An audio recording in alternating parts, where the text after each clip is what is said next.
I probably shouldn't be telling you this, but sometimes the numbers just don't make sense when it comes to borrowing money. So for example, I talk all the time about my favorite type of funding for business owners, which is capital stacking. However, one of the biggest hangups and why some people just don't move forward is they're just hung up on the 9.9% success fee. It's paid on the back end after you receive the funding, but some people feel like those numbers just don't make sense. And then they tell me, I'm going to take out, I just want a traditional business term loan. That would make way more sense than paying that 9.9% success fee. So let's break down those numbers and see if it really does make sense. So just to keep the playing field even, in all these examples, I am going to be talking about taking out a $150,000 loan. So let's talk about first a 5-year term loan. Borrowing $150,000, your monthly payment is going to be roughly $3,113. And in those 5 years, you are going to end up paying nearly $37,000 in interest alone. And in case I forgot to mention it, we are going to be calculating these numbers based upon an average interest rate right now of about 9%.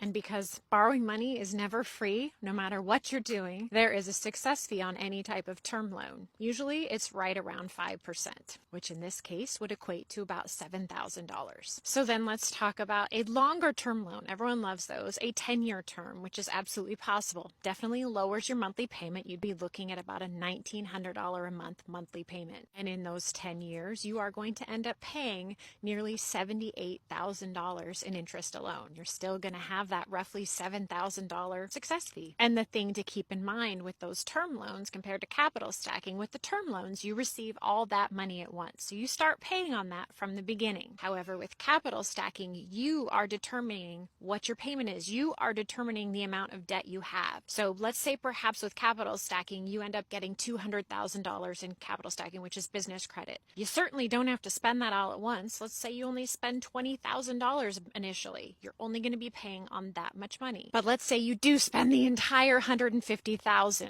just to keep it even with the other term loans there. Your minimum monthly payment on $150,000 is going to be roughly $1,500 a month. And as for interest, business credit with capital stacking comes at 0% for up to 2 years. So you will not be paying any interest. And everyone always says, well, what about after the 2 years? You don't close the business cards. Instead, after those 2 years, you're going to put in place a balance transfer strategy. Does it take a little bit of work? Absolutely. But that's how you can extend that 0% period for years longer and not pay that interest. And the success fee on that $150,000 with capital stacking is going to be roughly $9,900. Now, I'm no mathematician, but which one of those 3 options makes the most sense? Which one is going to be the most cost effective? So for those of you that have argued and not gone forward with capital stacking because of that fee, maybe seeing these numbers in a different light will help you make that decision. Additionally, one of the benefits of capital stacking versus taking out a term loan, you're actually helping yourself build business credit. So that initial $150,000 that you borrowed could very quickly grow into several $100,000 just by using it effectively. Unfortunately, a term loan doesn't quite have those same benefits. If you'd like to see more videos like this, comparing different funding options and seeing what's best for you, be sure to follow my account.